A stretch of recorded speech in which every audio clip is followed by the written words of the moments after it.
Welcome to the Crimeycade. I'm a conservative crime fighter, and boy, ah, you know, yeah, I'm glad that there's a 3-day weekend. Uh, the simple reason that I work in the IT department, and it's just been buried, buried in people having technical problem after technical problem. We're in the midst of having to upgrade every computer to Windows 11 before Microsoft has their end of support date of October. And they try to push this through some, I guess, utility instead of use Windows Update to push the update. And there's so many times, there's like a few thousand computers all across the state of Illinois, and it doesn't install because of one reason or another. It's been kind of a hot mess, and I'm like spending more than an hour on each machine, and it's just like it doesn't end. It's just a royal pain in the rear. So anyway, I'm glad it's the weekend now. So we get together. Hey, wait a minute. That's not what I want. I want this up here at the stage. There you go. Well, let's get to it. Last week on the podcast, our guest was Lindsay Lowers, who we talked about parenting and gaming on the podcast and stuff about the Midwest Gaming Classic. Yeah, well, unfortunately, I thought we were going to continue with that discussion this week. But if you haven't seen last week's podcast, go on my Twitch channel now and check it out. It will show up on YouTube in probably in another week or so. But I said I was going to talk more about the Midwest Gaming Classic this week because my guest was supposed to be this gentleman, Johnny Cass. Unfortunately, because it is the day before a 3-day weekend, being a 4-day work week, a lot of people took days off, vacation days, and unfortunately, Mr. Cass was kind of needed because his workplace is shorthanded, and so he was kind of forced to put in overtime tonight. So we're gonna reschedule this sometime in the future. I don't know. I may even do it tomorrow if he's available tomorrow, but I haven't heard from him for a bit, so I don't know if it's gonna happen or not. I'll check my messages here. Nope, he has not responded as of yet. So we'll see. We'll see what happens. But it is what it is. Anyway,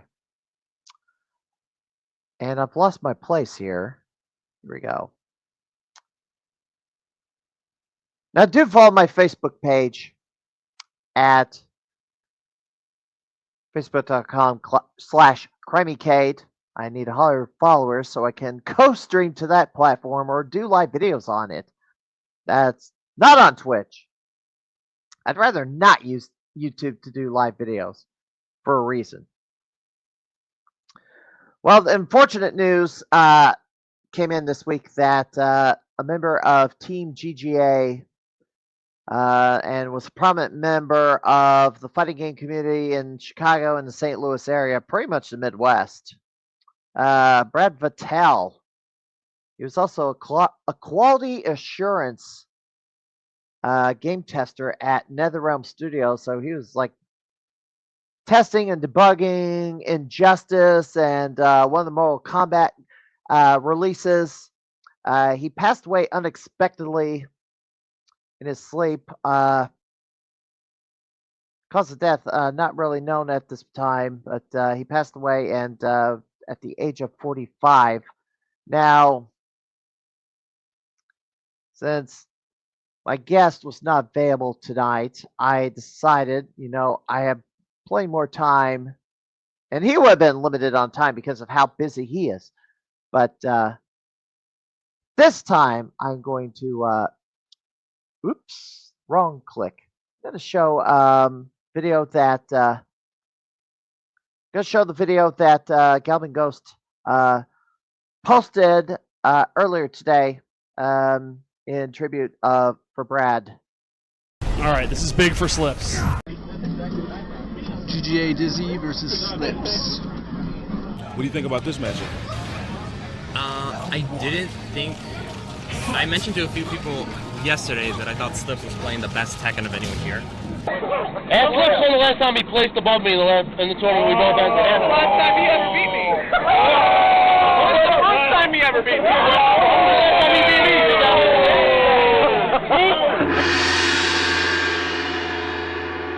And also, our guest this week is the man who 16-Bit said was the prophet of Mortal Kombat 9. Ah, I like that. He did say that, actually. I'll go along with that one. I am awesome. You are. Very humble man. People might not be as familiar with your tournament experience, so why don't you recap your tournament career? Are we talking just Mortal Kombat or just in general? Just in Mortal general. Kombat. Mortal Kombat. All right. Yeah, We'll just have Mortal all day. Kombat. Mortal Kombat.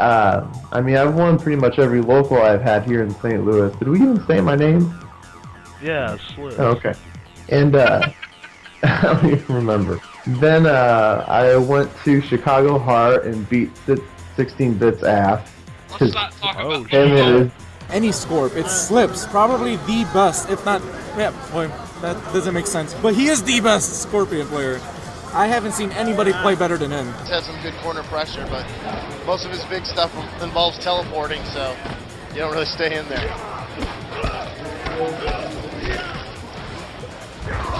There's the Hellfire. Make Brady. Nice anti-air by Oh, wow. Tom. That's on point. No breakers for Slips. Oh, this might kill him. Tom has to break that. Nice by Slips. This may kill him. It's going to for sure. This is gonna kill him. Wow, that was amazing.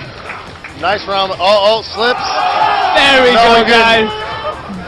We got classic fatalities. There we It took go. him 3 tries, but we got a nice crowd gathering around this matchup. It is extremely hype in the building, everyone. So here's this cute little versus screen I made for you guys to enjoy. Slips versus Tom Brady. He is really good with that instant air teleport. Slips is playing very well right now. So is Tom Brady. Both players are playing extremely good. Well thought out, deliberate match. These guys are not making a whole lot of mistakes. The tension in the room is out. I'm like, nobody's talking right now, and I'm scared to commentate. Oh, gets him in the corner. Tom Brady has to break. Has to break. Can't let Slips take the round. Getting block pressure on. 14 seconds left. The slide might chip him out. Big of the Hut screaming slide behind me. Nice! And that might be it! That's it! He takes it! Slips sends Tom Brady to losers. Wow. Wow. That was clutch. With 7 seconds left. Slips, everybody.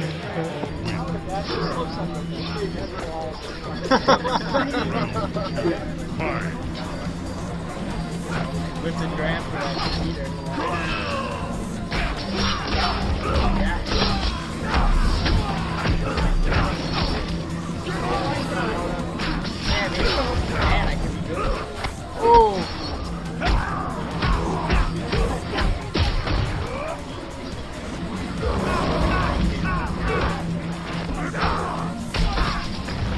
Dizzy. Yes.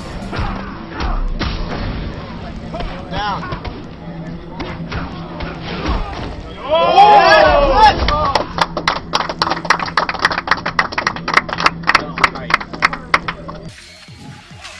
Oh my God. Can Max even it up? He tried to backdash that.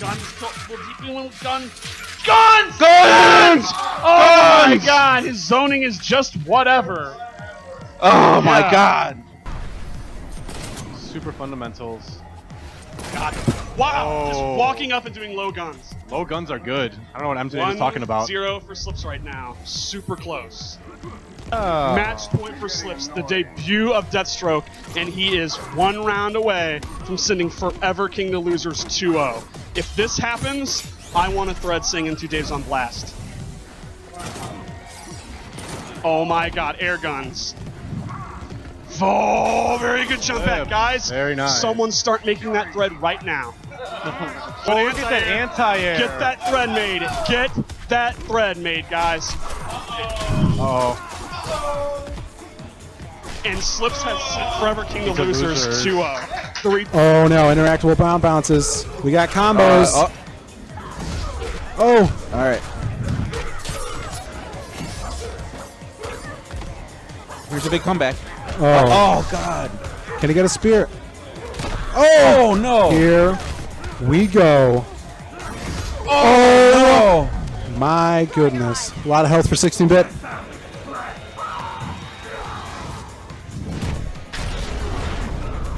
Good clash.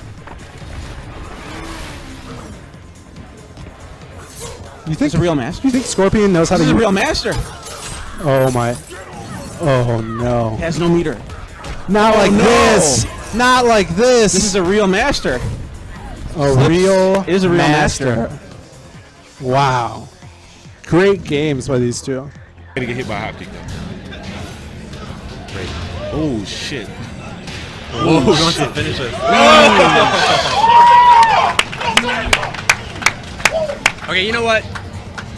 I love to see this. Nothing but respect to Fat, but it's great to see that old players that played 10, 12 years ago can still compete in the games of today. Because you see people that play Street Fighter, and then, when the Street Fighter 4 series came out, they couldn't really do their own. Right. Maybe they'd make top 32. That's why I call this Tekken Tag 2. Return of the OGs. Just try to bait him on the approach. Whoa, and the first time we saw that interactive OUs playing with the back to the wall, so much neutral and focus on fundamentals, they forget that Injustice is a game of character interaction along with the background. So, Slips working on closing out this set. Oh, let's bow one time for the Master Splinter. What's up? One time for the Rats. Master Splinter making the appearance. Gambler holding some mix here, and I like the 50-50 by Slips with Michelangelo. And the air escape actually got Gambler out. This could be huge. To try to make this comeback for this young man. He was in the corner, he air escaped and went out, which I think was completely unintentional, by the way. Back to whence you came. Now, let's keep training. And Gambler gonna try to stay alive and get some momentum back. He needs a little bit of damage to get there. And damage on the screen with these projectiles. Not going to overcommit on the string as well. He has caught Slips on that low before. It's very sneaky. A couple similarities between this man and Reptile. They got some sneaky lows and some string. Yo, chill. Yo, freaking nightmares of sneaky characters in Mortal Kombat series. Don't do that to me. And wow, he knew the throw attempt was coming. Now Slips taking it down to the wire. What are the classic these spins are giving us early? This is pools, Aquaman. What is happening? It shouldn't be this close. This close, and like I said, the level of competition outrageous here at Combo Breaker. Oh, whips the forward 3 now, big time, doesn't commit, and gets the shell drop right into the chest of Dr. Fate. Old man Slips, a man who you saw his name in the bracket, and you think, well, he's a good player. But you don't expect him to beat the talent of today. Fighting games are universal, man, and your smarts will take you as far as they can along with that execution. And Slips is going to advance, I believe, to the winner final. And Brad Slips, yes, passed away. Yes, big loss for the fighting game community. Brad Vitale passed away earlier this week at age 45. I believe his funeral is sometime this weekend. Coming up, also, next weekend. Not this holiday weekend, but the Video Game Summit will be happening in Chicago at Countryside, Illinois at the Holiday Inn. I'm not able to go, but this was a part of the Pinball Expo last year. is now its own entity this year. And good grief, that weekend, G-Fest is also happening. And also the video game nerd is coming to the Goblin Ghost Arcade. Will be appearing on July the 11th and 12th with a couple of friends. So I wonder if he's going to a summit, but good grief. It's going to be a real busy next weekend up there for gamers. If you can make it up there, I will be busy with something else. In the meantime, I will be wrestling for a cure in Springfield. I will donate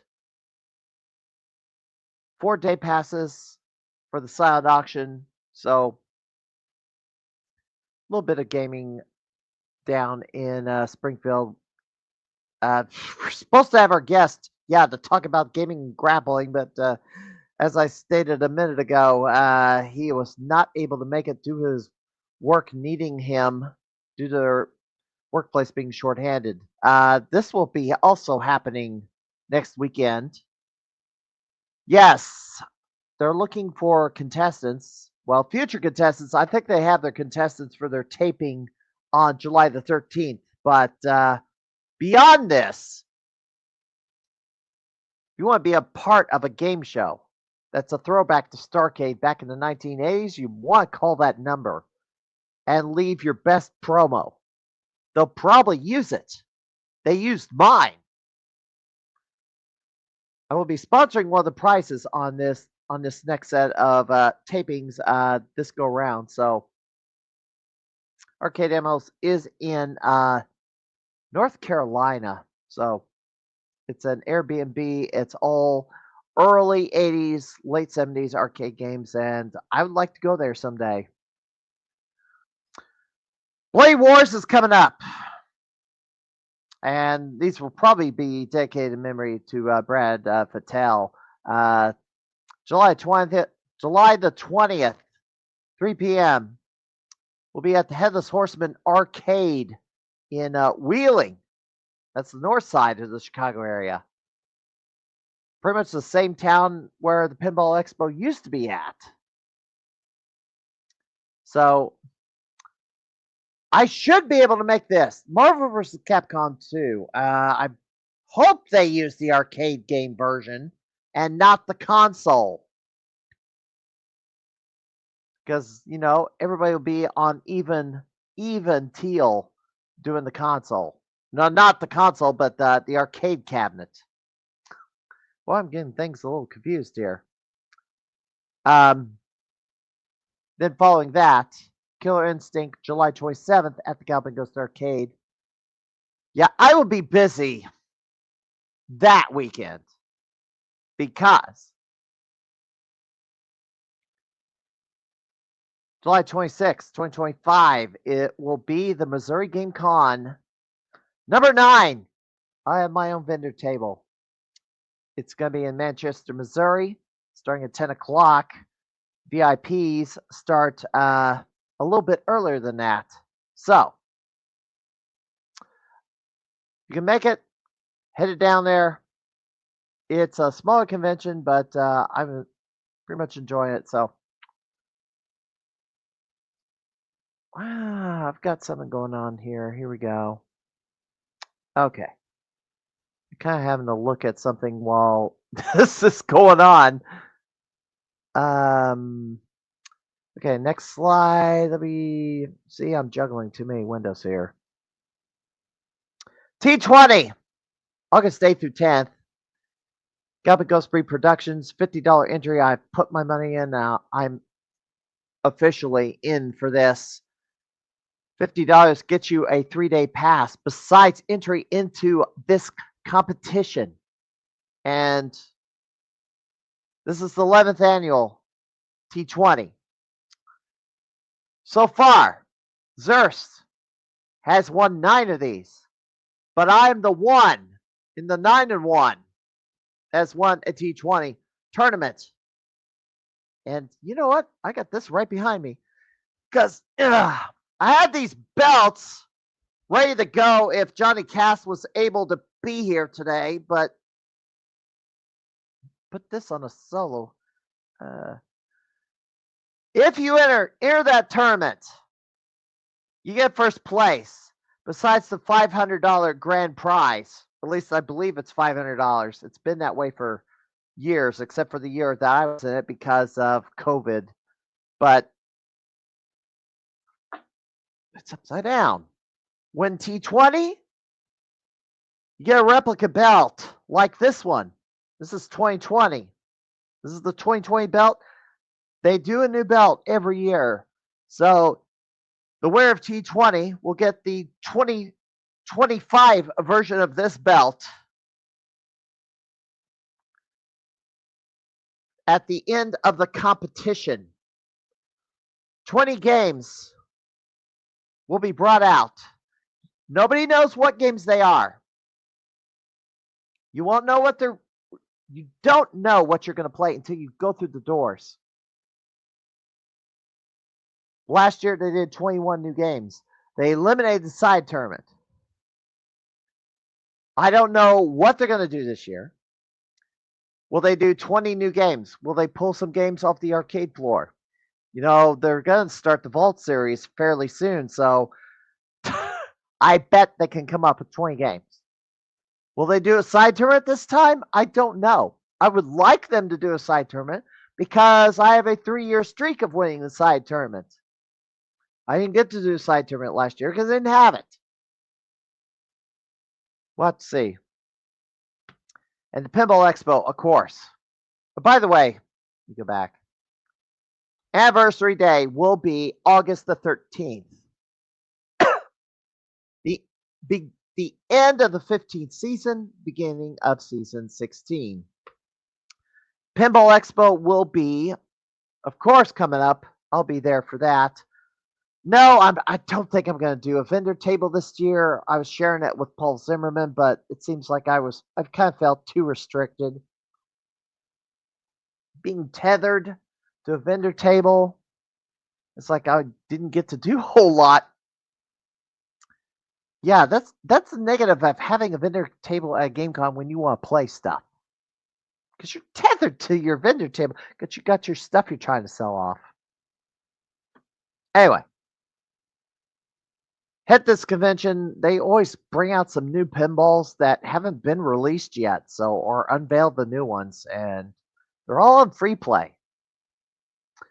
And Midwest Gaming Classic, and hopefully Johnny Cass will be able to join me sometime in the near future so we can talk about his Midwest Gaming exploits, and I will be able to talk about this as well because we got a 21-year streak going, and kind of recall some stuff from the early years and how they relate to the current times. So we got some other news. Chuck E. Cheese. Yeah. Well, part of Chuck E. Cheese has the arcade. And way back in the day in the 80s, they had a humongous arcade. All the latest arcade tiles and stuff. Not really much in the way of redemptions and crap like we have now. But they're bringing an arcade out. They're doing arcade games for the adults. So yes, a place for adults so they can relive their arcade memories of the past and the modern. And supposedly there's a location in St. Louis already open. I've not been able to find the address of this place yet because it's not online. If anybody knows where this place is, I'd like to know where it is so I can head out there and check it out. But yes, this is going to be, there's 10 locations already open. So one in St. Louis. So look, we got to find it. Switch 2 update. You know, this has been a bit of a controversy with this console. Nintendo's been bricking consoles if you use third-party unauthorized devices on it. So, when one of those consoles gets bricked, they're selling them on the secondhand market. And then the unfortunate buyer of these consoles find their Switch 2 that they just acquired on the cheap is finding them bricked. I don't agree with this policy that Nintendo is pulling on their customer base. I think that's out of line because if you already bought it, you can do whatever you see fit with it. Well, the country of Brazil has smacked Nintendo with a lawsuit. They do not like this either, and if one country is successful in suing a international company over the policies they engage in, they could force Nintendo to drop this bricking threat against people who own the console. I know that they were throwing a fit about people trying to play Switch 1 games on the Switch 2 using a backup device. They didn't want them doing that because they wanted them to go buy another daggum copy, I guess, for the Switch 2 and not use any of their Switch 1 games on it. So we'll see where this has to go. And Kotaku is dead. This used to be a news site for gamers, and unfortunately, this site got less about gaming and more about politics, and that didn't go over well. The editor-in-chief, Alyssa McCarthy, did get laid off, and she's been doxing other gamers, whoever gives her any sort of level of butthurt. She's also been challenging other gamers to fights, only to run away with her tail tucked between her legs when somebody actually stands up to her. So, bit of a deranged lunatic she is. She's been harassing Smash GT, and there's also an active lawsuit between these two, which I don't find her having the good chance at all of winning that lawsuit because she's pretty much a hack and she's guilty of a number of crimes herself. So Kotaku got sold off to some European firm, and it's not going to be anything like it was before, if it's going to be anything at all. And Geo Media, the parent company, is pretty much on its way to shutting down. So, goodbye and good riddance to this disaster of a gaming site.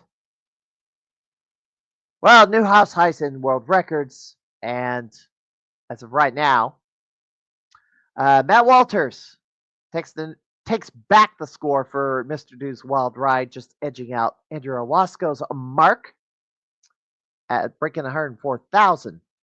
Thomas Boyes takes a faster time on Initial D. He's been battling with another gamer for the fastest time on the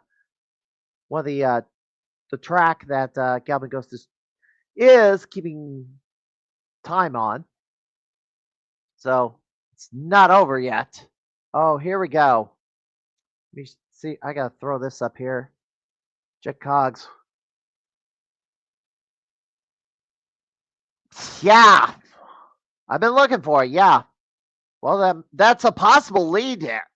Maybe it's being converted. I don't know. We'll have to find out. If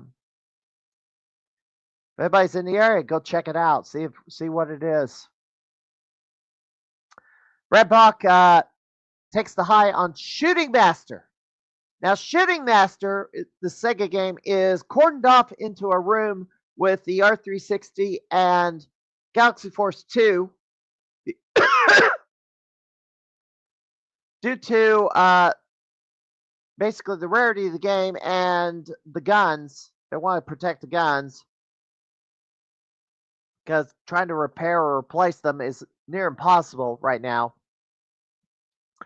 So to limit any additional or let's say careless gamers not respecting the equipment. It's cordoned off in the room, and you got asked to get access to it. But Buck got on the game and took the house high. Pedon also got Proteus, and I was up at Galvin Ghost last weekend. I forgot to play this game. I forgot it was on the arcade floor. Because I was like having a hard time just getting anything accomplished over the weekend. It's like I goose egged. Didn't get any house highs in my last visit. So I see this up here, and Pete Honda is taking the house high on Proteus, so I gotta remember the next time I'm up there, I gotta play it. He also took Final Blow, which is a pretty hard boxing game. I got the Sega Genesis version, but I find it easier than the arcade one. Ben Falls just posted today that he is taking the house high on Popeye, the classic Nintendo game, eclipsing 1.6 million. This is the first action I've seen out of Ben Falls for a month, and we're winding down the season, and he's got to get going on this. James White. By the way, the game that was unveiled this week at Galvin Ghost Arcade, Vegas Battle. I have never seen the Vegas Battle in the wild. It was featured on an episode of Starcade, but Galvin Ghost has acquired this game. It's a Laserdisc game. It's also a shoot 'em up. Scenes from the anime Harmageddon was used to produce this arcade game. Well, James White, the six-pack, the gamer of the decade. Here we go. Yeah, supposedly in Kansas City, but that's not St. Louis. I don't know why they mentioned. I don't know why they include Kansas City in the article, but who knows? James White got 39,000 on Biggest Battle. That's the first house high on this game, and I'll be up there whenever I can make it up there. I'm gonna try this game out because I never got to play it back in the day, and I can only watch it on TV. Arcade Wars, and I think this thing is gonna be done after this. Really, there's only two arcades that are actively participating. That's Underground Retrocade and the Garcade. Galvin Ghost just doesn't seem interested in it anymore. With One Up Arcade in Australia closing down, it's like, what's the point of it now? Now, why did Galvin Ghost only put in one score? Well, I'm going to participate in it no matter what. But there was also a ROM difference. Retrocade and Garcade had the Rev A ROMs, which is an easier version of Galaxian. The Rev B ROMs is increase the difficulty of the game. So the scores are going to be a lot less on if you're playing the game on a Rev B set of ROMs. So yes, Garcade and Underground Retrocade had an advantage over Galvin Ghost because they have the easier version. But it looks like the Garcade came out on top. And this may be the last Arcade Wars, we'll see. And the chase for tokens continues. Pretty much the order has stayed the same. Andrew continues to add to his total. I'm barely over doggone Tibbets. There's a couple of scores I haven't put in the system yet. And the power rankings for early July 2025, we're in the 15th season. And it's just 6 weeks to go. 6 weeks to go on this season. And it's still wide open. We don't have a front runner. I mean, we'll get to that in a second. But James White moves up a little bit. Obviously, with that Popeye score, Ben Falls moves up a spot, gets ahead of Brian Schillo. if it takes another score and with at least 25 tokens on it, I mean, Pinballs needs to take, he needs to just take on maybe easy games that don't have a lot of scores on them. Still low hanging fruit, move up the rankings, but he gets in that top 15. I'm stuck in number 10. I wanted to move up this last weekend, but I couldn't do anything, it seems. So, yes, Ben Falls has got to step it up. I know that Popeye score is going to catch some eyes, but, there's 6 weeks left. If you want to be the new Gamer of the Year, you got to step it up and really step it up. That's fine, Ben.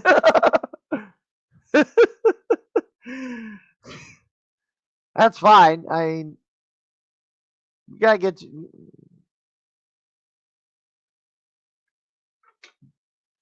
But this is like the power rankings and stuff, and getting that top 15. I mean, I don't think anybody's been chosen that's under the top 15 spots. But I think Andrew Owasco actually was the lowest. I think when he was chosen as a Gamer of the Year, I think he was like, gosh, 12 or 13th that year.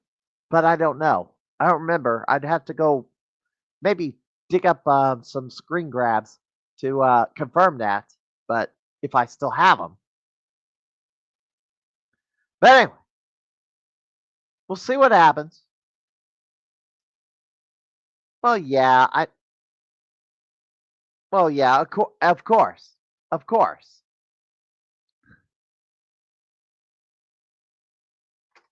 Well, why do you count?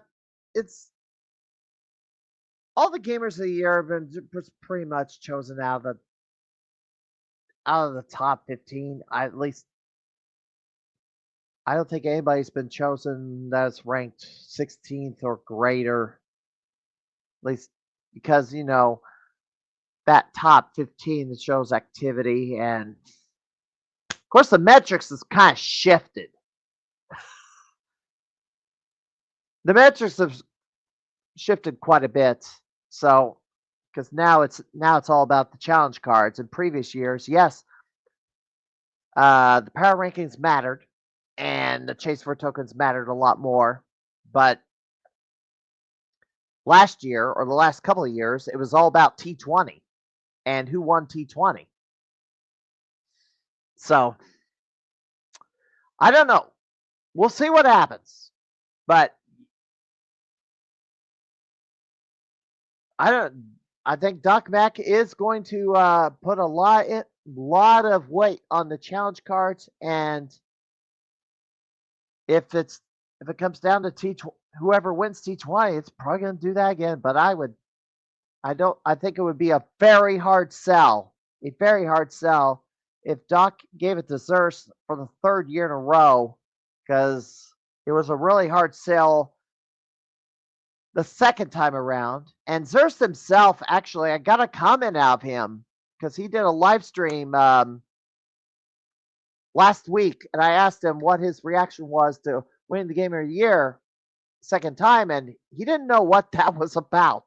He didn't know why. He didn't know why he got it a second time. So yeah, it's kind of be a tough decision because in previous years, yes, tournaments for let's say Konami Week, or I don't know, the fighting game tournaments that Galvin Ghost hosted. That's not Bloody Wars. The Pinball Expo arcade tournament. Galvin Ghost held more tournaments in years past. Not so much now. It's just T20. I mean, I was fortunate to get that Pinball Expo title when I did, because there wasn't. Here, I got that belt. Where did that belt go? Oh, okay, great. Here we go. This belt. This belt right here. Let me hide this for a second. This belt right here. I thought I was going to be defending this belt at the Pinball Expo for the 40th. They did not hold a tournament. Galloping Ghost had no presence. No presence at the Pinball Expo apart from Doc Mack doing a panel. Now, will Galloping Ghost be there at the Pinball Expo for year 41 this year? I don't know. Galloping Ghost didn't even hold a tournament at C2E2 because the previous year it was just James White and myself competing for the C2E2 title. James, the first time around, pretty much won it by default. Won it by default because there was only 2 other players and they didn't play every game to qualify. Yeah, I just, I don't know. I am being joined by somebody in a second, so I'll bring him in a moment. I will announce next week's guest, and I kind of put it out there on my Facebook, Crimeycade podcast Facebook page. Brandon Travis will be here next week for the trifecta. And yeah, we'll talk about some of the stuff I just talked about and greater detail, I guess. Certainly the games that came out in the last few weeks at the Galloping Ghost Arcade. I'm being bugged by, gosh, bugs are bugging me right now. So yeah, there's a lot to cover with Brandon Travis, and it'll be a fun time, hopefully. Yeah, I'm not going to go for a stream length record because he already holds the record for 3 hours, 40 minutes. I'm not doing that again. But join me at this time, and he is a top contender for the... yeah, I wish I could, but I can't do it in here. Not on StreamYard, unfortunately. Maybe Brandon can. Join me at this time and is one of the top contenders in the Bloody Wars tournament. He is a 4-time champion, and he is not real thrilled about how he lost the title fairly recently. We're going to bring him in. Norbert Vale, welcome in. Can you hear me? Yes. Good. Don't get me started on that. Started. Don't get me started on what happened at Fight Fest, because it already happened on that Tuesday. What Tuesday? Because it already happened that last Tuesday. When I had to yell at JP for what he did. Well, yeah, that was a fun stream, but me and I don't know. It was fun stream. I kind of kept it was lively with me around. Mm-hmm. To kind of chastise Mr. Pitts and then chastise the person who has the belt now, and he better show up and defend his belt at the next Bloody Wars. I'm almost willing to put money on the fact he will not show up. He will wuss out. I will almost put money on that he won't come. Okay, so let's put it this way. Bloody Wars has been around for about 2.5 years. Yeah. Out of all that time, I think we only had 3 people, maybe, that have won the Bloody Wars and defended it. Out of all the winners, I think we only had 3 in its lifetime. Yeah, I'm not happy with that. It's like, you win the belt, you defend the belt. You should defend it, right? You should come back and defend it, yeah. And that's the problem. Like, these people just don't. And then what happens? 9 times out of 10, it becomes vacant. Or sometimes in JP's decision, he'll put the interim title up on the line instead. Which, that's going to happen. The interim title will be on the line July 20th. Wait, did JP confirm this? Because I didn't hear nothing about it. I could have sworn. Well, Uday's the holder of that belt. He's going to be there. He is, but I think JP, at the time, I don't know if he updated it ever since, but he did say that it was just cash prices. He didn't mention nothing about. He said it was an exhibition. I'm most likely gonna be up there. I want that belt. I don't care what if it's the interim or the intercontinental. I guess we'll call it the intercontinental title. Money in the bank. Money in the bank. Yes, that's money in the bank. That's what so that I can title is. Challenge the current champion wherever I want if I somehow manage to win. Yeah. Yeah. Don't worry, Steven. If it makes you feel any better, and I'm going to be truthful with you on this, I won't be at that tournament. I can't because one, it is short notice, and I do have to work that day. It is way too short notice for me to try to ask for time off. So, and plus, I think I'm down to like my last 1-2 days of PTO left because I burnt the rest going to Italy. But How was that? Italy was beautiful. It's beautiful. It really is, but it's also hot as hell. Like you're talking about. So it's like the weather over there is like anywhere between like 95 and about 105 degrees out there. That's how it was last week and this week. What are you talking about? Well, you act like this. Okay, this is the first time you've ever experienced heat. Well, you also got to remember too. I also work in a building where it's like 110 degrees outside or inside rather, even with the fans blowing. But that's not. But you're talking about being out there. Yeah. But you're talking about being outdoors for about 10-12 hours. Okay, my head was peeling by the 4th day of Italy. Okay, that's how hot it was. You were wearing sunscreen, correct? No. No? Because I didn't think it was gonna be this damn hot. Michelle forgot to pack some, and I forgot to bring it up to her because we thought the weather was gonna be like maybe no more than 85 degrees, 85, 90 at most, but we were not expecting 100. Yeah, and they don't even measure it in Fahrenheit. They measure it in Celsius. Yeah, that's the other thing too. They do measure everything in Celsius. Actually, it's almost like the whole world. Like everywhere around the world, it's like they measure in Celsius. I think the US is the only one that measures in Fahrenheit because we want to be different. We use the old English system, and it's like they wanted. It's been. I mean, when I went to school, it is what it is. They were wanting to phase out the English system, get rid of feet and inches and miles and pounds and liters and gallons and go kilograms and kilometers and all the other stuff. Yeah. Centimeters and yeah. Imagine a football game and it's like instead of like go with yards and then you have to go by meters and then I can imagine now. It's first and 10 meters instead of 10 yards, like 10 meters, which I think it's like a little further. Yeah, the yard is like 3 feet. And it's like some other number. It's like yeah. Oh yeah. But no, other than that, like I said, it's beautiful. Like we traveled all over Italy. Did you encounter any arcades? No. Not one.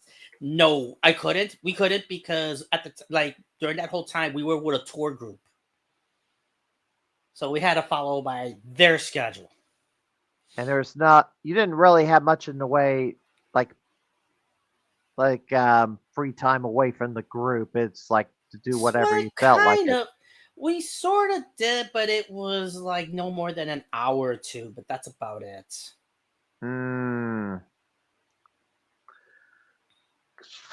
Couple of provinces away, or I don't know where's Czech Republic in relation to Italy, because there's one massive arcade there.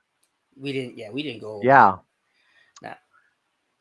Any recommendations? Do you know Italian? Michelle's Italian.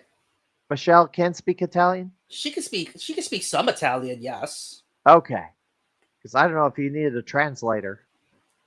Or if people spoke English over there. Actually, the people over there do speak English, so there's not much of a language barrier. Ah, okay. They just do have a heavy Italian accent when they try to speak English, but it's enough for me to understand. It's like not the biggest deal in the world. So, Okay. but yeah, like I said, it's gorgeous. Like one of my favorite spots is definitely Venice, especially when you're traveling on the gondola. It is, oh, it was awesome. Now, I've always kind of heard that, the country is always underwater and there's all these buildings jutting out of the sea. There is land, isn't there? Yes. Well, yes. There is hard land in Venice. Oh, yeah. I'm just surprised that those buildings didn't, let's say, sink into the sea. How do they tell you how they maintain the buildings and keep them from sinking? No, if they did, I wasn't paying attention. I was too busy admiring, the sights, whatnot, and taking photographs. I took almost 800 pictures. But then again, you take that much when you're gone for about almost 2.5 weeks. So, your future gaming exploits. I'm kind of, since my guest could not make it tonight due to work schedule, you can relate to that. Oh yeah. Oh yeah. And called in. I'm off this whole week, so go figure. Yeah. After today, I kind of wish I was off the entire week. But 3-day weekend. So what am I gonna do? I'm sleeping in tomorrow. I get a 3-day weekend every other weekend. I'm off Saturday, Sunday, Mondays. But then I also work Saturday, Sunday, Mondays.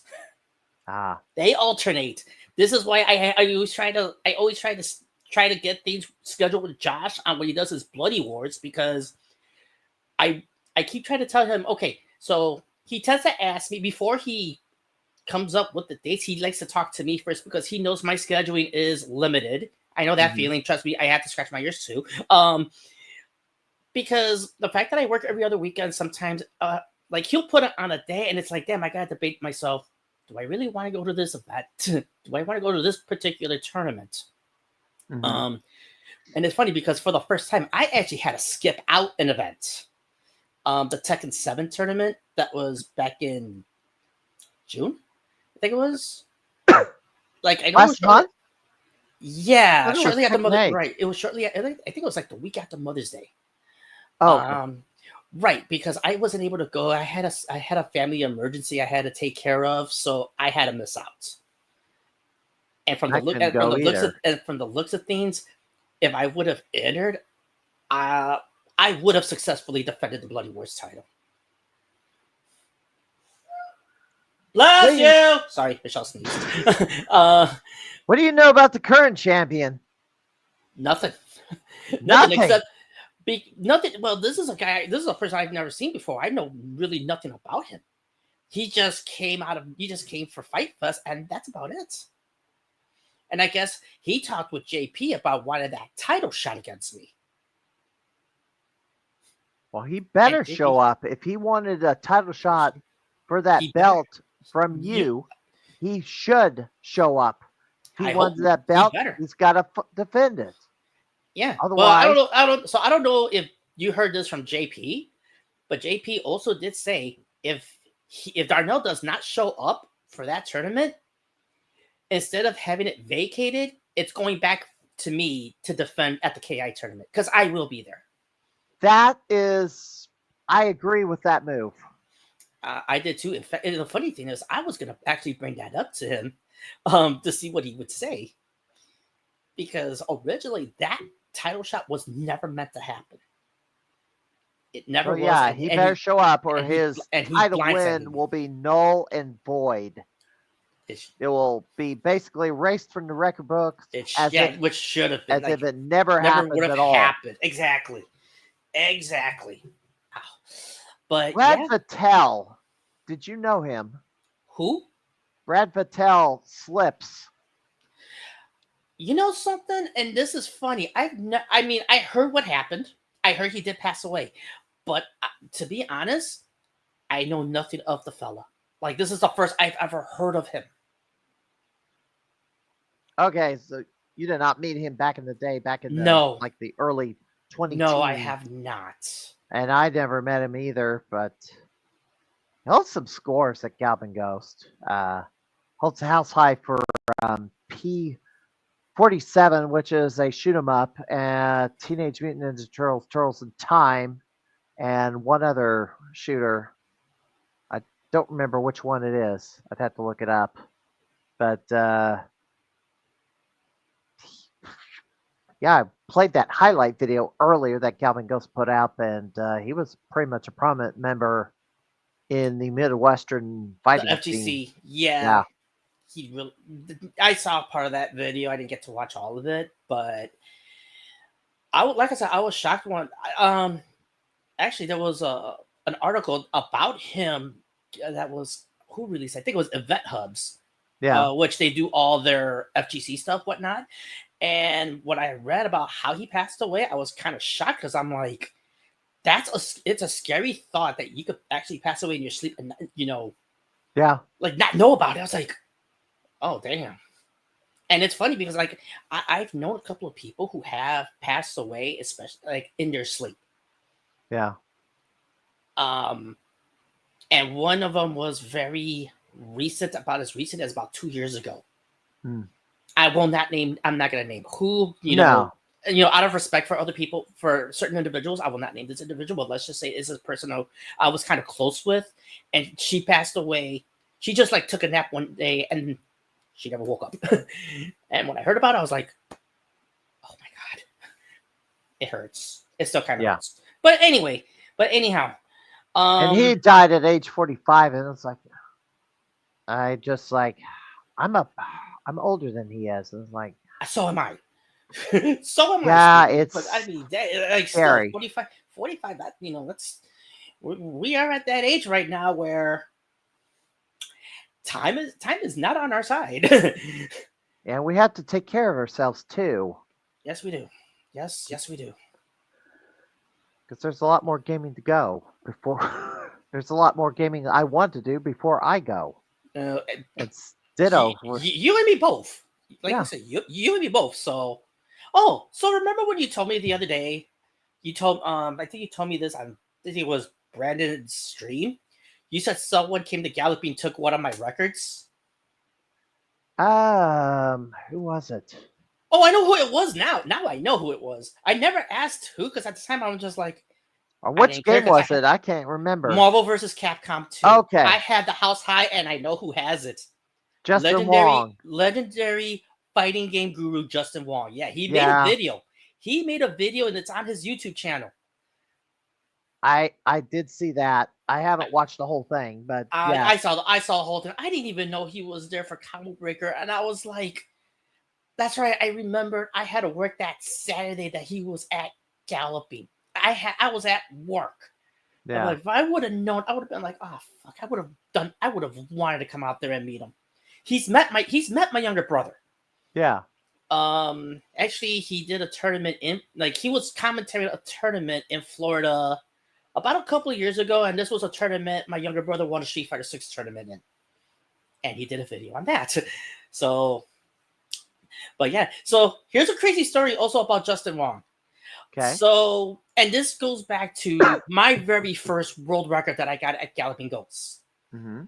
So this was back in about November of 2010. The same year Galloping Ghosts first opened, and I was going for a record in Super Street Fighter 2, the new challenges. This was before they upgraded to Turbo.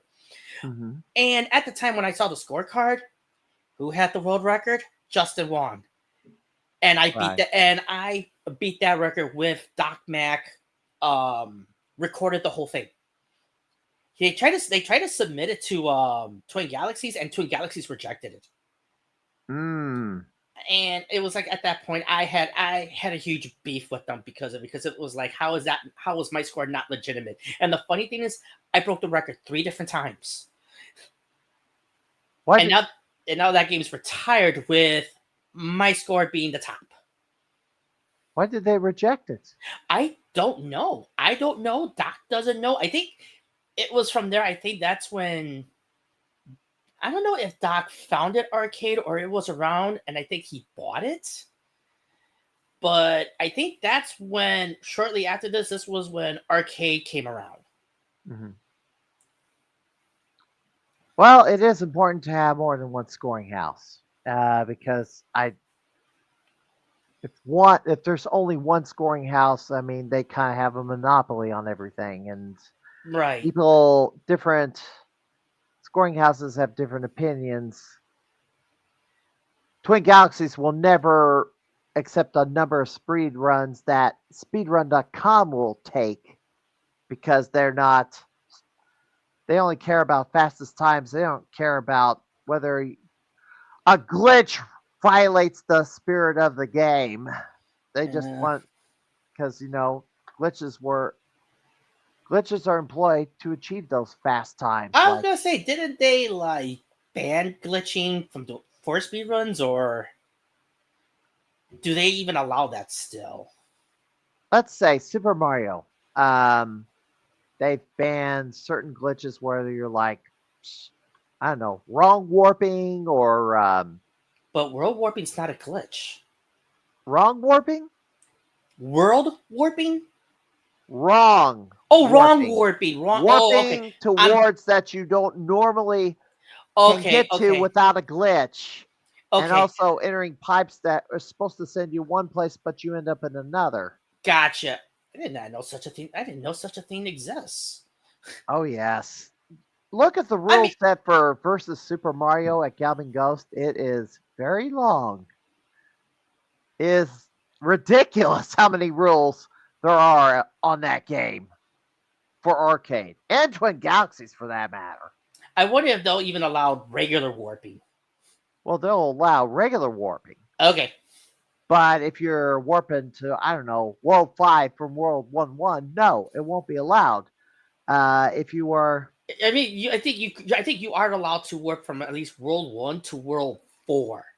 Correct, because that's how the game is supposed to be played. Right. So, I mean, as long as they allow something like that, okay, there would be nothing wrong with it. But if you're going for a record or whatnot, warping would hurt you. Yeah, and they also don't want you stomping the same turtle and racking up 100 extra lives. So they did ban that. That was going to be my next question. Yeah, they barred that. Of course they did. Also, they put a 5 life limit. So if you die 5 times in the game, it's over. If you there's a limit? There's a limit how many lives you can have? Yes, because 5-1, you could kick a turtle at the beginning of the level, collect a 1-up because you knock over enough enemies, and then get the 1-up, and then you just suicide, and then just do it again. Pretty much cycle the same beginning of the first level. They banned that. That part I can understand, but I mean... Which is why the high score is only like a couple million. I think one of these days, if I ever get around to it, I'm going to see if I can tackle that score. I mean... For Mario? Yeah. I mean, Patcher has it, by the way. Okay. I mean, I would have to... Actually, the versus Super Mario, I think you can get that on the Switch. Yeah, and also it's the harder ROM. It's harder than the NES version because it is harder. It is definitely, yeah. I know it's definitely harder. But I think I have a regular ROM of that arcade version somewhere on my PC. I'll have to look it up. Play for the hell of it. But yeah. Other than that, you know what? I have a question for you actually. Are you going to the Galloping Ghost for the KI tournament or no? I can't. You can't. As I mentioned earlier. Well, I've got vendor table at the Missouri Game Con. I wasn't around earlier, so that's why I asked, because I had to do So the 26th, that convention's happening in St. Louis. I'm gonna be driving back, and I have a full car of whatever I didn't sell. Okay, no. I'm going to be spending Sunday recovering from that, and I'm not going to... So, that's understandable. No, that's understandable. I mean, you know who we haven't seen in a long while? Your buddy Claudio. I feel like he's been MIA for a while. He was at the... He's been at the Galvin Ghost. He was there last weekend, and now he lives in the Chicago area. Oh, he moved. Yes, he moved. Oh, I wonder where. So I know, you're but gonna see a lot more of Claudio. because I know I haven't seen him in Bloody Wars as of late. Yeah. That's for sure. And I was supposed to come on Monday, but I had to help out Michelle with her doctor's appointment and whatnot, and it ended up lasting longer than scheduled. So that's by the time I got home, it was like already 6 o'clock. Well, Claudio's in the stream chat, so if you want to say Oh, hello. Claudio. Oh, hey. Yeah, Stupendous Man is here. So Oh, so that's who the like I've seen that name around a lot, and I had like no idea who it was. yep, that's his alter Okay. ego. Okay. So I don't know if he was so, supposed to hey, keep that Claudio? a secret or what. Claudio, when are you coming back to Bloody Wars? We'll see. We'll wait for his answer. But now you've been streaming lately too. I've been not necessarily fighting games.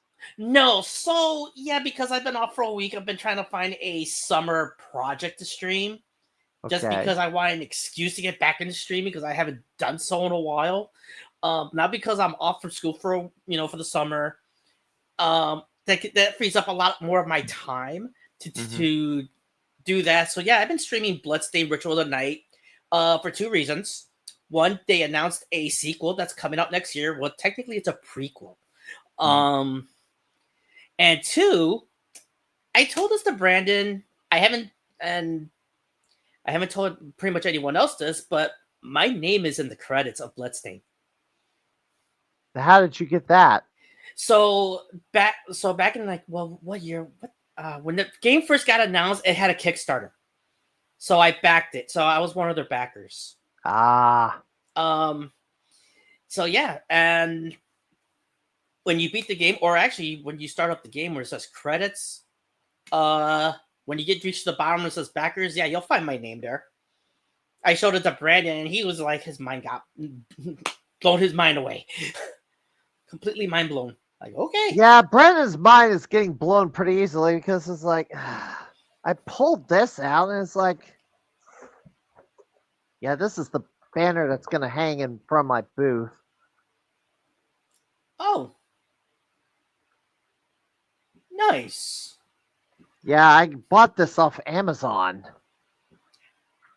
So you can get this thing, you can submit a graphic, have them printed on a banner of the slicer you're choosing.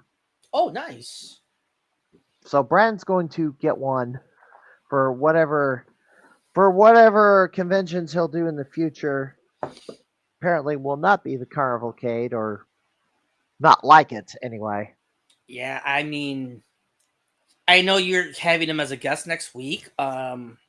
Unfortunately, I have to work that next weekend, so that next week Thursday, but I will catch the YouTube broadcast afterwards. So, probably on like my next day off. Yeah. Whenever I'm off that next Saturday. Oh yeah, that's right.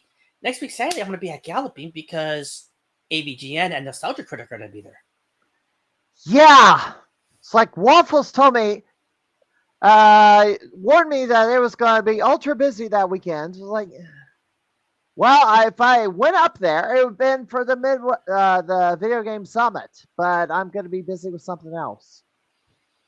I'm going to be busy with a wrestling charity show, which I would have talked to my guest about, although he wasn't going to appear at this. But yeah, do you know who Johnny Cass is? Unfortunately, no, I don't. So he has this championship belt that says this Midwest Gaming Classic Championship belt, which I would like to get my. I was going to say, isn't that something you might want to get your hands on? Yes, but I'm not a wrestler, so it'd have to be in a gaming best of 7 challenge or something.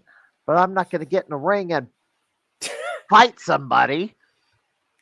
I'm too old. I was going to say hurt too easily. I was going to say I've done dumb things. It's like you said it, not me. Plus, I don't think anyone wants to see you go through a table. Well, I wouldn't even. It would have to be a normal match anyway. I wouldn't do a hardcore match. If it was a hardcore match, I'd get a gun or something.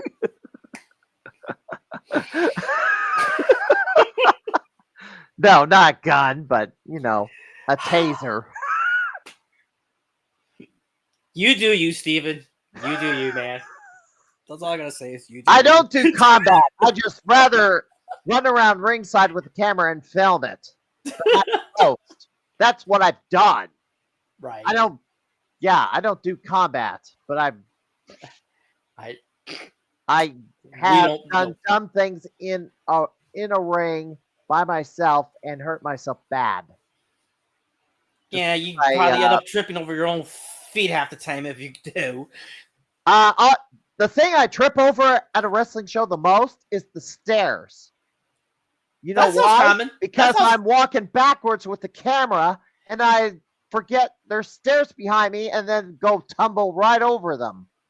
That sounds common. That sounds like the most common thing to happen to people. Yeah, I've had it happen a couple of times. You're not paying attention to your surroundings.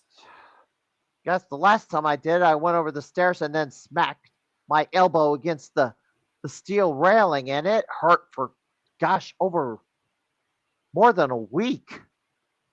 It sort of touched. Oh no! Try falling backwards, land on your elbow, and have that SOB hurt for like almost a month. That happened to me at my job, and trust me, there was no padding on the floor. That was pure concrete, and it was not pleasant. No. Actually, I didn't trip; I slipped. Yeah, it's not pleasant. No, it isn't. Anyway. So what do you think of Bloodstained? Did it turn out the way you thought it would turn out? You satisfied with how it is? The game as a whole. I love it. Like, if you play Castlevania Symphony of the Night, it's the same creator. That same creator who did, let's say, I think Iggy something or Iga. I can't remember his last name for the life of me, but he's the same person that did Symphony of the Night. He did Bloodstained. Rare Castlevania. That's interesting. Yes. So like if you play Symphony of the Night, you probably have played Bloodstained, or you should play Bloodstained. It is an amazing game. The story's good. When I got my backwards copy on my PS5, I actually platinumed it. Full 100%ed it, and then they came out with a few updates and they knocked down my trophy list. So it went from like 90 to like from 100% to like 94 because they added some new stuff. They added some DLC, other stuff. I might look into getting it, but not now. Maybe later or something like that. Like right now, I'm just streaming the base game for the time being, and no, I'm not gonna do a 100% run on that because then I'd be doing it for a month, and I have other games I want to stream besides Bloodstained. Actually, I'm trying to find the game. Here we go. If you have it, you can play it on Steam, and it's on sale for $10. Hang on, Okay, so what systems is it available on? You said it's like all the modern. It's like on all the modern consoles. So PS4, PS5. I think there's a Switch version. Bloodstained's Ritual Night. I'm gonna give this a little bit of audio. Well, that's fine.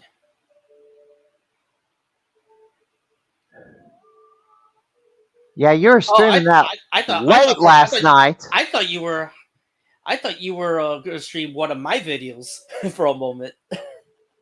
No, I just looked. I just did a search on the game and just pulled up the first one that was a gameplay video. Looks like somebody did 100% run on this one, but I don't know when they put the date on. What the date of this video is. Yeah, but like I said, you can pick it up on Steam right now for $10, and it's well worth the purchase. It's worth playing. Like I said, it's very good. How many hours? Let's say a typical playthrough if you wanted to play all the way to the end. That depends. Are you trying to 100% it, or are you just trying to beat it from start to end? Let's say beat it from start to end. Start to end. Well, let me see. Right now, on my current playthrough, I am about maybe 12 hours in, and I still have lots more to go. So I'm going to estimate somewhere between 20 and 25 hours if you're doing start to end. If you're looking to 100% it, you're probably looking at 30 at minimum. 30 hours. About 30 hours at minimum if you want 100% it. Because you got That's a good chunk of time. So that would take you a few weeks, maybe a month or so. And then you're going to have, and then there's the replay factor. Yeah, they do have a new game plus option on there. So like if you start a new game, you keep all your items and you keep your items, you keep your ability. I don't know if you let you keep all your abilities. They think you keep some of your abilities, but not all, because some of them are tied to like certain bosses that you do have to beat.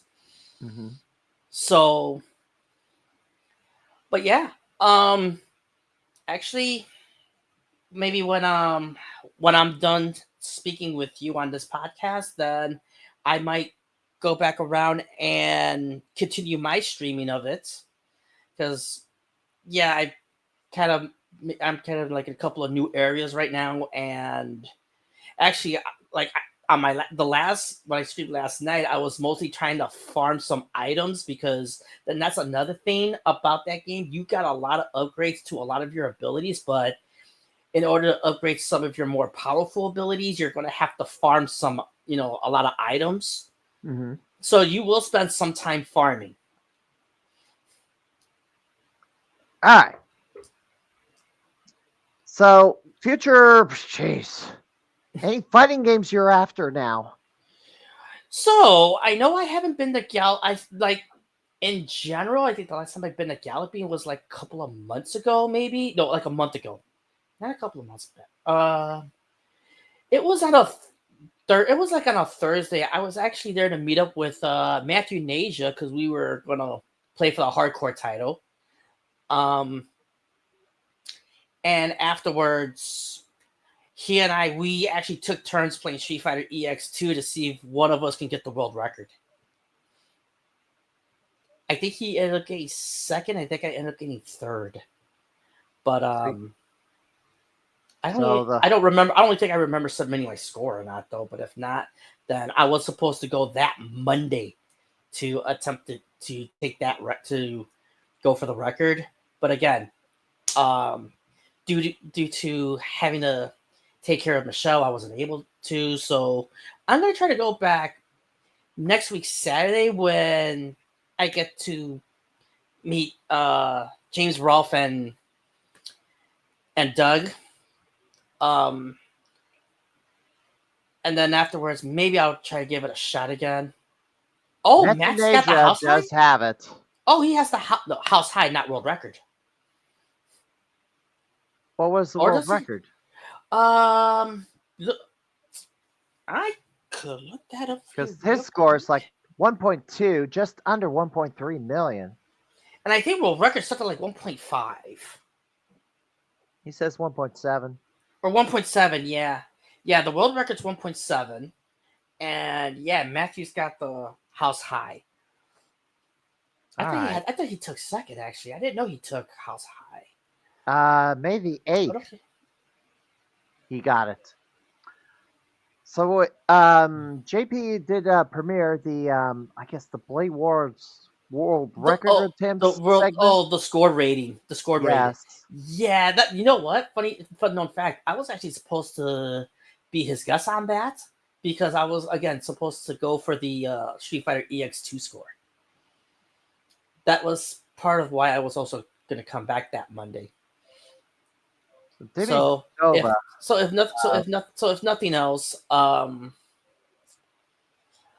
nothing else, like I said, I will give it an attempt on Saturday. That next week Saturday. If not, then what I'm probably gonna do, or probably like when I come back that Monday for Monday Mystery, then I will give it another shot. What is your thoughts on Gaming Cordova's run on Street Fighter 5? You know what? He did way better than I ever could. because he got to fight the true final boss, which was Gil. And There's two. You know what? There are two hidden bosses in that game. Actually, there's Third Strike Gil, and then there's Shinakuma. Shinakuma. Yeah. Now, how do you get to fight Shinakuma? You know what? I don't know if there's a specific way of achieving it, or I don't know if it's just at random. Now, do you have to beat him to get the house high? You have to beat him, and see, like me, the reason I wouldn't have been able to is because I don't know how to, like the bonus stage with the barrels. Yeah, I could not figure that out for the life of me until I saw how he did. I was like, okay, I see where he's going. I'll do it that way next time. The next time I even play it, and then try it. I have to. You know what? I have Street Fighter V on my PC. I could always, go for that as well. Mm-hmm. And he used Kage. I tend to use Ken. Yeah. And I would use Ken or Ryu, and I'm hearing fireworks go off outside. On my end or your end? Got them off early. Is it coming off on my end or your end? No, mine. Okay, because I got some coming off my end too. Somewhere in town, they're shooting fireworks. Yeah, I think it's my neighbors across the street. Well, a lot of places around the city. There's Rock the Dock and this Nike's Action Park, and then the city does their own thing. It's like somewhere. In fact, when I was driving home last weekend, I was like, I encountered fireworks display in McLean on the way back. Oh yeah, like especially if it's the beginning of the week, yeah, you're gonna hear like I hear a lot of fireworks going off on my neck of the woods. They're doing the full blown display because there is a professional fireworks display going off. Right. Right. Yeah, they got a couple of places right now on my end where there's always a professional display going on as well. Yeah. Well, any fighting game that Kelvin Ghost does not have yet that you still want to see up here, because they're about to do the Vault series. Oh, so here's my here's my take on that. So there are a couple of games I would like to see for the Vault series, which are both fighting games. One of them is King of Fighters 2002 Unlimited match, because Galloping Ghost has the regular vanilla version. Mm-hmm. Also, the Unlimited match, oh Lord, all I gotta say is it is such a mass improvement, and it's such a great fighter, whatnot. And then another game that I also want to see as part of the Vault series would be Project Justice, which is the sequel to Rival Schools. I also saw that, a project that I think I should that needs to be undertaken at some point is basically a compilation of every game that Galloping Ghost used to have on the arcade floor, because they unveiled Versus Excite Bike fairly recently. And it was around in year one. Yes, and because it was one of the first few games when Galloping Ghost first opened. I don't remember if that was on the floor. It's in a red at tin. the time, but I knew at some point that year they did have that game under the, that small red tent cabinet. Yeah. Heavily desired by collectors, by the way. Right. So again, I was kind of shocked that they actually brought it back. Here's another game that needs to come back on the floor for sure, and that's Galloping used to have it, but not anymore. And that's Soul Calibur 3 Arcade Edition. I didn't know they had that one. Now I know They had Dead or Alive, the arcade game. Dead or Alive, yes. You know what? Thanks for bringing that up. I was like, I knew I was missing another game, but yeah, they used to have Dead or Alive arcade version as well. But then they took that off the floor too. Yeah, what happened to it? You know what? I I'm didn't gonna even be- aware that there was an arcade version of the Dead. I know Dead or Alive the series, but I didn't know they had an arcade version. Yes, but I think it was like what? I think it was like based off Dead or Alive 2. Yeah. I think it was. It's sad because my round one used to have the Dead or Alive arcade, and well, not anymore. They nearly got rid of all their arcade cabinets, save like 2 or 3 candy cabs with a multicade put on there. The latest Dead or Alive apparently has fatalities. I don't know about fatalities. Supers, yes. I don't know about fatalities. I think I might. Is that 5? The most recent I'm trying to version remember. that came out because I'm trying to it's remember like if I it's 5 or saw a 6. scene I'm trying to where remember. Yeah, I'm trying to remember if that's 5 or 6 because one of them actually had a guest character from the Fatal Fury Fatal Fury King of Fighters series, which is Mai Shiorun, who's also in Street Fighter 6, but Mai is also in Dead or Alive. And I'm trying to remember, is that 5 or 6? I can't even remember. I have Dead or Alive 5 somewhere for the PS4 because Michelle bought me the DS version, the 3DS version. I have the PS4 version of Dead or Alive 5. what I saw was a fight. I guess is the post-fight scene showed up, and the winner actually shoved a sword through the back of the head of the opponent and out the opponent's mouth. Oh yeah. And then the continue screen came up. It's like, okay, then it might not have that kind of disturbing. Then okay, I may not even have that copy that version then. Yeah, this was a very recent release. But or if I do have it, like I said, I have not played enough of it. The only thing that bothered me about the Dead or Alive series was their DLC. Like, dude, do you not like how much their season, like their season 1, like what their season pass was worth? A lot more than the game itself. Mortal Kombat charge a lot of money for all the bells and whistles and stuff, and for the MK1 to the point it got so ridiculous, like super expensive.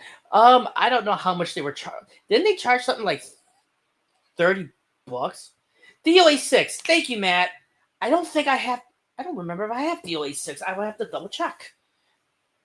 But they're charging money for like a few additional outfits and fatality moves, and it's like they're starting to rub gamers the wrong way. Like I said, if you want to get all the DLC, you're looking at $1,000. I kid you not. $1,000 for Mortal Kombat for all the season DLCs, all of them. That's how much you're paying total. And a lot of people got real mad at that. They're like, "No, we ain't paying that much. You out of your damn mind." So I'd rather wait a few years because. No, I think right now, for the gold edition to come out on physical media. Well, if it ever shows, I think DOA 6 came out like a few years ago now. It's been like the last few years, and you're still paying like an awful lot for their entire no DLC. way, Mortal Kombat or DOA? DOA was charging $1,000. I thought you said Mortal Kombat 1. No, not Mortal Kombat. No, not Mortal Kombat. No. Okay. No, DOA, Dead or Alive. If you're looking to get all their DLC, you're paying about $1,000. No, Mortal Kombat, the most expensive home console game of all time. Yeah, you know what? Yeah, if you ever got some time, go look up Dead or Alive DLC for 5 for 5 and 6. Okay. Look it up, and they will tell you how much each costs. Yeah. I know it's like right. Remember someone told me that it was like yeah, you're paid upwards to about $1,000. I bet. Yeah, I wonder if Combo Breaker spent plunged that amount of money for all that crap, but I don't know. Actually, they might do it for characters, but they're not obligated to do costumes. That's where the majority of them is all mostly costumes. I don't remember characters, but like I said, in all honesty, though, yeah, if you're gonna ever, have some, if that game would have been like one of your majors, whatnot, like if you're gonna put that as part of your main tournament schedule, whatnot, yeah, good luck trying to get all the.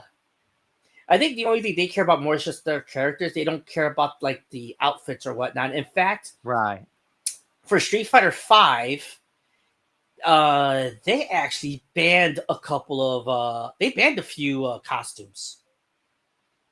And they were regular releases. They were regular releases. Here, I think it was the first year that Street Fighter 6 was an EVO. It was actually televised by ESPN. And it rubbed somebody the wrong way. And they actually had I think on contract saying that some of their costumes had to be banned because nudity. Not because of an unfair advantage, but because of like quote unquote adult themed nudity. No, not quite nudity. Not close, but like swimsuit outfits and whatnot. Like nudity. It's not. They're not fully nude, but well, no, you're close enough. But no, you're close. But close enough. But as I was saying, yeah, like there are some cases that they had to ban a few costumes because of it, but also, in regular tournaments, some of the costumes got banned because they have like certain things on their hands that would block the person from seeing what they're doing, basically. Oh yeah, I think a stage. So like if you look like some people have like some people have like cheerleader outfits and they're holding the pom poms. That got banned because they can't see what they're doing with the pom poms. And then there was one certain case where they came out with a Blanca type costume. Yeah, DOA 6 got 463 different DLCs. That's insanity. Yeah. Yes, it does. But back to Street Fighter 5. They came out with a Blanca costume that had a bug in it, and it got banned. And that bug was you could actually stop the timer. If you did a certain move, you could actually stop the game clock from counting down. So they banned that. That ain't normal. I don't know. No, it's not. No, it's not. But that's what I mean. Was that intentional or was that bug? No, it was a bug. Okay. That was a bug, and that's why they had to ban. That costume. All right. Some of the more recent fighting games, I guess. I've seen a video of the latest Guilty Gear, and it's pretty much almost like you're watching an anime show. Oh, because of the way Strife? that games. Guilty Gear Strife. Strife. Well, here's the thing. Recent, yes, but it's also been out like the last 2 years. I think it is 2 or 3 years because they're on season 3. No, season 4. And they now just got their first guest character from Cyberpunk. I don't know. I haven't heard much about it, but I'm gonna be honest with you. I love Guilty Gear. Like, I would say it's one of my favorites, but I do like it. I like the classic. I don't like Strive though. I don't like Strive because what they did with one of my main characters, Axel Lowe, and I hate what they did with him. They changed him so much. Like he's not the same. Like he is nowhere near the same as his previous versions. So, and Michelle loves Guilty Gear because there's a character on there named May, and They're both like that's basically her spirit character because they're both the same height and they both love dolphins. May. Yeah. Yeah, her destroy move. She actually stuffed an opponent in a cannon and shot him. Shot him away. It's like. Yes, you're talking about the you're talking about the XR series because in Stripe they took away all those finishing moves. Like they got rid of the insta kills, and that was another thing that set me off because it's like it's not really Guilty Gear. That's like saying Mortal Kombat, removing fatalities. And they don't actually show the character being, like, say, turning into like a pool of blood or anything. They're just no, but still, that was one of the things that kind of made Guilty Gear what it was.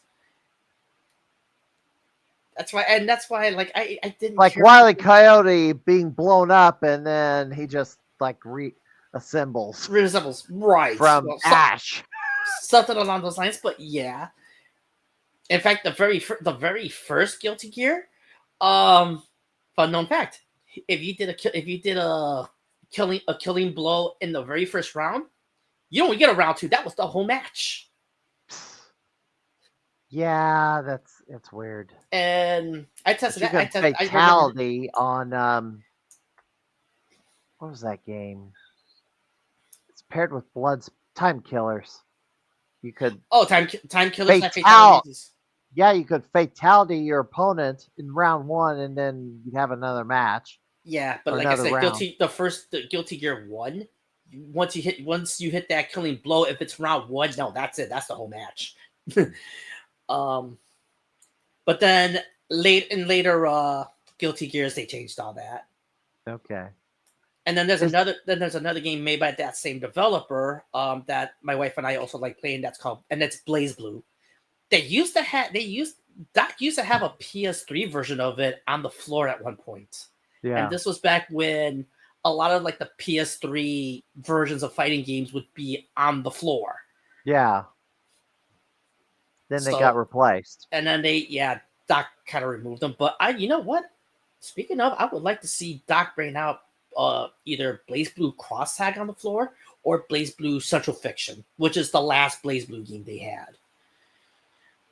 There's been a number of new fighting games on the EXA arcade hardware. Has any of those caught your eye that you really want to play? I heard you talk about that. The other day. There's several of them. Well, I do know there was an update to Breaker's Revenge called Breaker's Revenge Chicago. Yeah. That was one. Rage of the Dragons has one coming out. They're coming out with an update, and now they're including Billy and Jimmy Lee from the Double Dragon franchise. I don't know how they managed to pull that off when Arc System owns the Double Dragon series right now. That's the hilarious part. Got licensed, I guess. And then speaking of Arc Sys, and I don't know if you heard about this one, but they're doing a Marvel anime fighting game. I'm looking at this list called games. Token Souls, and it's set to come out next year. They made this announcement while I was in Italy, and it's a 4v4 fighting game. Like good 4 lord, versus 4. 4 versus so an 8-man. An 8-man brawl, and it's crazy because 3v3, that's already enough to handle, but 4v4, it's like good lord. And you're not playing Super Smash. It's not Brothers. No, this ain't. Oh no. This is yeah. Oh no! If this takes off, I would expect Arc Systems to add either a. Oh, Rage of the Dragons was originally supposed to be a Double Dragon fighter. Interesting. Okay, I didn't know. I did not know that. I really did not know that, but that's interesting to know. Considering there was a Double Dragon fighting game for the Neo Geo. Yeah. I used to have to score on that one at one point, and they got taken away. Back. Dude, I haven't touched that game in like so long. So I don't know. You got your hands on. I don't know. Remember what fighting game it was? I think maybe Third Strike. you didn't have a camera on, but somehow you beat the high score, and then you're kicking yourself because you beat the high score. Street Fighter 3 Upper. Street Fighter Alpha 3 Upper. That's Mm. what it was. And I couldn't do it again, and that's what killed me.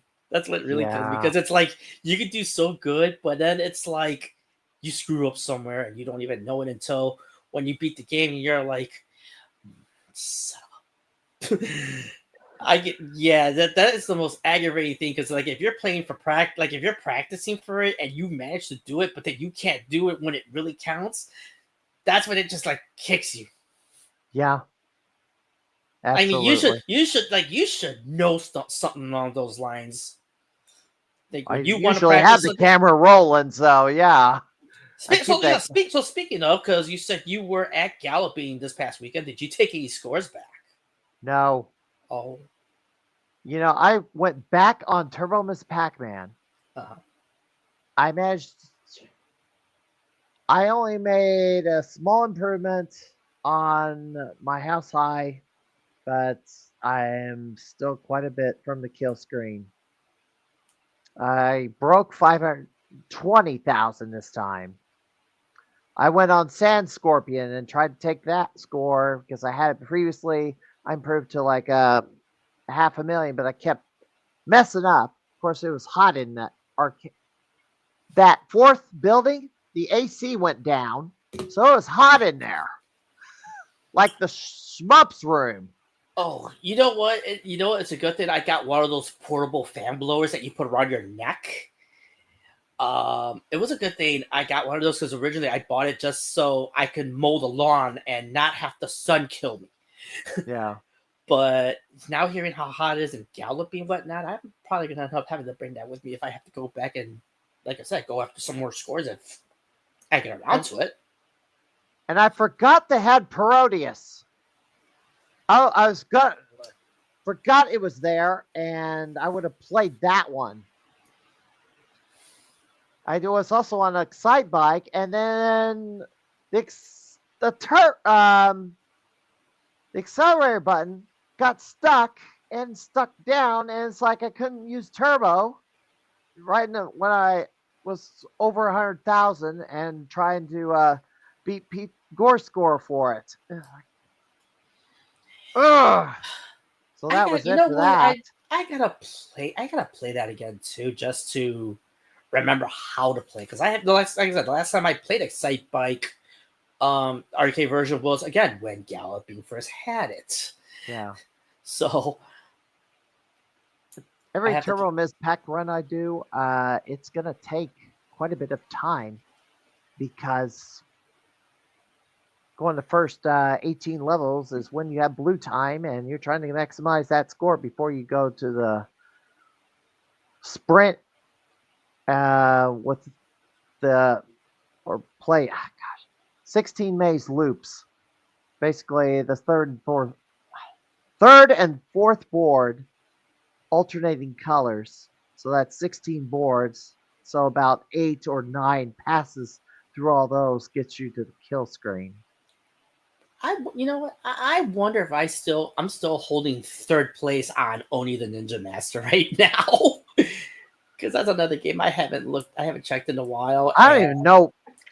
Game was in front and turned off because it's like right in front of the arcade, and it's like I don't even know where. That's another game I'm trying to chase a score after. I don't like it that they have things in the entrance aisle piled up. I know the Vault Series is coming up, and they're going to stop at 1,050. There's still a pile up of games in the front of the arcade, which they need a little more room. I thought I'd never hear myself say this, but I'm going to say this anyway. They can make so much more room where all the Street Fighter 2 cabinets are. You could combine the majority of them. Yeah. And you can have yourself way more room to put in more games. Because if you look at all the Street Fighter games that they got that's on the floor, all of them have that 6-button controller layout. Yeah. I'm going to say this with the exception of Ultra Street Fighter 4 and Street Fighter 5, because Yeah. That's their own. That's their own beast. That's their own beast, and I don't think you can combine that with anything else because of the hardware they use. But if you did Street Fighter One, Super Street Fighter 2 Turbo Hyper, Super Street Fighter 2 Turbo, like you could probably combine those into like one cabinet, whatnot, because they all have the same layout. You can make more room. Yeah. And then Ghosts and Goblins and Super Ghouls and Ghosts, combine those. I think those have the same button layouts. You could combine those and you can have more room. I mean, it's just a suggestion. They had games combined. They had Star Warrior and Roston in the same cap. They broke those apart. Zaxxon and Super Zaxxon were combined. They broke those apart. Street Fighter, was it X-Men versus Street Fighter and Marvel Superheroes versus Street Fighter used to be combined, but then they broke those up. They should have just left those in the same cabinet. I know. And then they did this, and then they just recently did one with Marvel versus Capcom's 1 and 2. They put those in one cabinet. Yeah. But like I said, just trying to find more ways to help make more room so they could, help add on some more games or, move games that were on, in front of that aisle, when you're in just move them elsewhere so you have more room. Well, they could also replace some of the full-size cabinets with the cabarets. They can. I don't think that's going to happen. I mean, I suggested that years ago when they had that mini-me tournament at T20, which I won. Mm-hmm. Yeah, T20, so that was gonna be the next thing I was gonna bring up about was T20. Yeah, I did look at the schedule, but it's gonna be kind of like how it was last year, where I'm only gonna go Saturday and Sunday because Friday I would have to work. But yeah, I put some thought into it. Let me I'm just gonna make sure that Michelle does not have nothing planned that weekend because I think Anime Magic is supposed to happen. They already combined Power Stone 1 and 2. They need to try to add a fourth player support it. in Power Stone. Yeah, I thought I heard they did combine that. Power Stones 1 and 2. But yeah, technically, Power Stone 2 is technically a 4-player game. I didn't know there was a 2-player version until Gallagher got it. Well, it is 2-player because it was a 2-player cabinet. Now, if they had but technically that's a 4-player game, is what I'm saying. I saw a photo of Power Stone 2 running in a WWE Royal Rumble cabinet. That's hilarious. And I posted that, shared that in weird arcade conversions, but I think they just plopped the CD-ROM in both. They probably did because I think WWE Royal Rumble and Power Stone 2 run on the Naomi board. So all they have to do is swap the cartridge. Yeah. So that it makes sense. Yes. So all right. Crap. Oh, I have the game list. Here's the fighting games that are available for the X Arcadia. Oh, okay.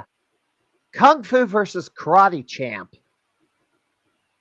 Oh, I guess Kung Fu versus Karate Champ. I guess it's a mashup. Is it? Is it a mashup?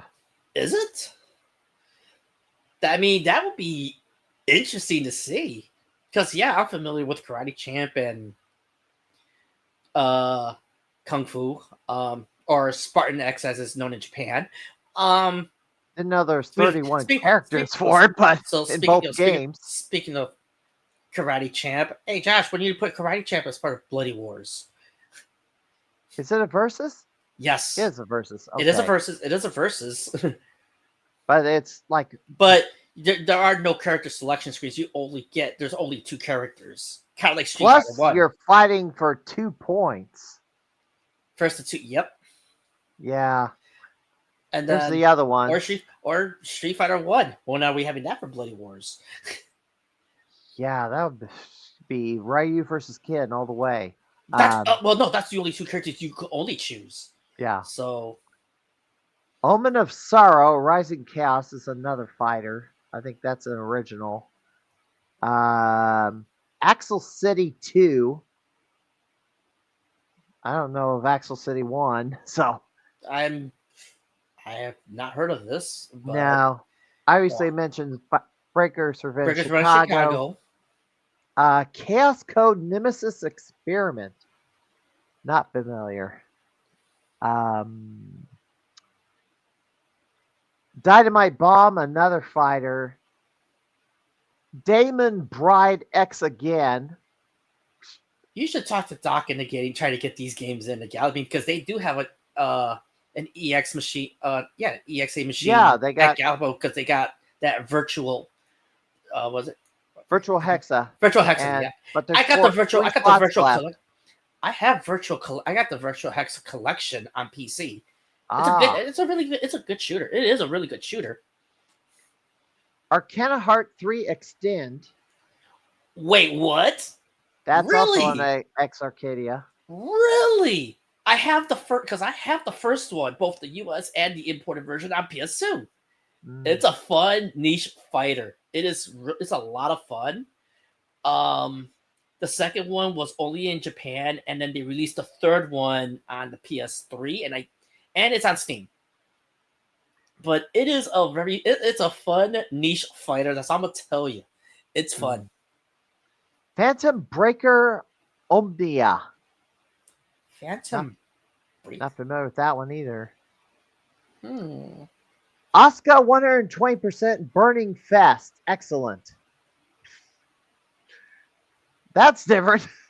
I've never heard that one. Hold on, because I heard there was I think I've seen a YouTube video explaining that series, and it's a very weird series. This was all only in Japan, by the way. So that's why if you haven't heard of it, it's a series. It was a series that was only Japan. Samurai Showdown 5 Perfect. It's not the one they just put on the floor recently.